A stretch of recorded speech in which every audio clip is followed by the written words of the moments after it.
বলছিল যে ওর মানে নির্দিষ্ট করে বলা যায় না যে সমস্যাটা কি, তবে আমি যেটা ধারণা করতেছি মস্তিষ্কে রক্ত সঞ্চালন প্রপারলি হচ্ছে না দেখে ওর এরকম অসুবিধা হয়। এই যে মাথা মানে ধাক্কাইতেছে বা কি মাথা আঘাত করতেছে, এটা কি ওই হার্টের সমস্যা? হার্টের সমস্যা থেকে বলছে, রক্ত প্রপারলি মস্তিষ্কে যায় না, পৌঁছায় না। তাছাড়া পুরো শরীরে রক্ত সাপ্লাই কম, রক্ত উৎপাদনও হয় না, সাপ্লাইও হয় না। ও বড় হচ্ছে না কেন? একটা 2.5 বছরের বাচ্চারা তো হাঁটতে পারে, ও এরকম কেন এখন পর্যন্ত? ডাক্তার এটা যখন ডাক্তার জিজ্ঞেস করি স্যার ওর গ্রোথ হয় না কেন, তখন বলে যে ওর হার্ট বৃদ্ধি হচ্ছে না।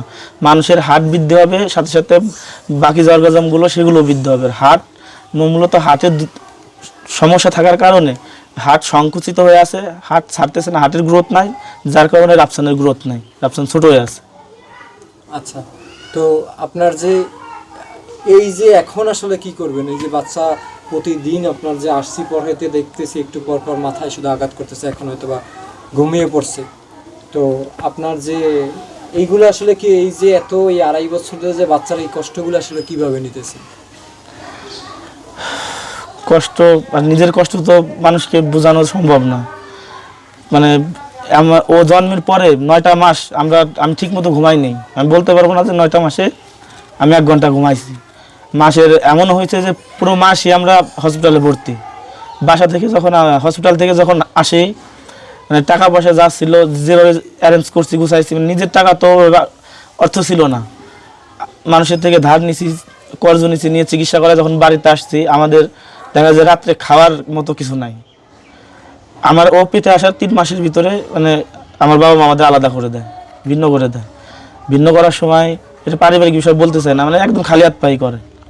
তারপর থেকে অবস্থা মোটামুটি ভালো ছিল, বলতে যতটা কাজ করতাম আমরা দুজনে চলতে পারতাম। ও হওয়ার পর থেকে ওর পিছনে ট্রিটমেন্ট করতে করতে 1 বছরেই প্রায় 3.5 লাখ টাকা 1 বছরেই চলে যায় ওর পিছনে। তখনই দেখা যায় যে আমি আর্থিক সংকটে পড়ে যাই। বললাম হসপিটাল থেকে যখন একদিন আসছি রাত্রিবেলা দেখা যায় খাওয়ার কিছু নাই, আটা জাল দিছে, আটা মনে করেন যে ও চিন্তা না খাইলে পাবে না, দুধ পাবে না বাচ্চা। ওরে বলছে তুমি বেশি খাও, আমি একটু কম খাই। এভাবে অনেক দিন গেছে। দেখা যায় ওই আটা খাওয়ার পরে ও যে বুকের দুধ খাইছে, ওর মা তো আটা সিদ্ধ খাইলো, বুকের দুধ খাওয়ার পরে তার পরের দিনই বাবুর আবার ডায়রিয়া হয়ে গেছে। মানে শিশু হাসপাতালে নিয়েছি, 50 টাকার টিকিট দিয়ে ডাক্তার দেখাইছি, ডাক্তার বলছে যে এমনি ঠিক হয়ে যাবে। যখন আবার বাসায় আসছি, আসার পর রাত ভর আরও বেশি, রাত 3টার সময় থেকে আরও বেশি। পরের দিন যখন হসপিটালে ভর্তি করি, ডাক্তার রাউন্ডে আসে বলে যে কী খাওয়ানো হয়েছে আর ওর মা কী খাইছে। পরে বললো ও বলছে লজ্জা শরম, ডাক্তারের কাছে তো লজ্জা করলে কিছু নয়, ভাঙিসুরে বলার পরে বলছে যে ওর মা যে আটা খাইছে ওর মায়ের গ্যাস থেকে বাচ্চার ইনফেকশন হয়েছে। তো ও যখন আর জিজ্ঞাসা স্যার যে প্রায় ডাক্তারই তো বলে যে কিছু সমস্যা হয় না, মায়ের দুধের থেকে বাচ্চার সমস্যা হয় না। তো ডাক্তার বলছে যে না, প্রায় 6-7টা সমস্যা আছে যেগুলো বাচ্চা মায়ের থেকে পায়, মায়ের দুধের মাধ্যমে বাচ্চার শরীরে চলে, যার ভিতরে একটা গ্যাস পায়, গ্যাস্ট্রিকটা বাচ্চার। ও দেখা যায় যে রাত্রে আটা খাইছে, আটা থেকে ওর গ্যাস হয়েছে, ওর গ্যাসের কারণে ওই বুকের দুধ খাওয়ার পরে পরের দিন বাবুর ডায়রিয়া হয়ে গেছে। এইভাবে চলছে।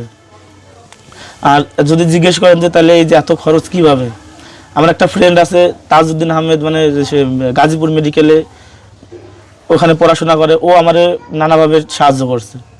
দেখা যায় যে ওখানে ওষুধ দিয়ে সাহায্য করছে, আবার যতটুকু পারছে ওর পক্ষে যতটুকু সম্ভব ছিল মেডিসিন দিয়ে অধিকাংশ সময় সাহায্য করছে। লেখাপড়া কতদূর পর্যন্ত করছেন? আমি লেখাপড়া অনার্স শেষ করতে পারি নাই। বাবু যখন হয় তখন আমি অনার্স 2nd ইয়ারে পড়ি, ওই পর্যন্ত এনাফ। ও হওয়ার পরে অনার্স পড়ুয়া একটা অনার্স আপনি শেষ করতে পারেন না। অনার্স পড়া অবস্থায় একটা মানুষ এই যে জুট মিলে আপনি কাজ করেন 315 টাকা বেতনে, এটা কেন? আপনি তো চাইলে এর থেকে ভালো চাকরিও করতে পারতেন। আমি মূলত যে কারণে বাড়ি থেকে বের হই নাই, দেখা যায় যে বাবুর সুস্থ আছে, এখন সুস্থ, হঠাৎ করে বিকেলে অসুস্থ, ওর নিয়ে দৌড়ানোর মতো কেউ নাই, হসপিটালে যাওয়ার মতো কেউ নাই। আর ও যখন হয় তখন ওর মার বয়স ছিল 17 বছর, এত কিছু বুঝতেও না। আচ্ছা, আপনার কি মানে ওইভাবে কোনো ভালো চাকরির আসলে সুযোগ সুবিধা হয়েছিল? এই 2 বছরের ভিতরে আমি সুযোগ সুবিধা হয়েছিল, পল্লী বিদ্যুতে আমার একটা চাকরি কনফার্মই ছিল।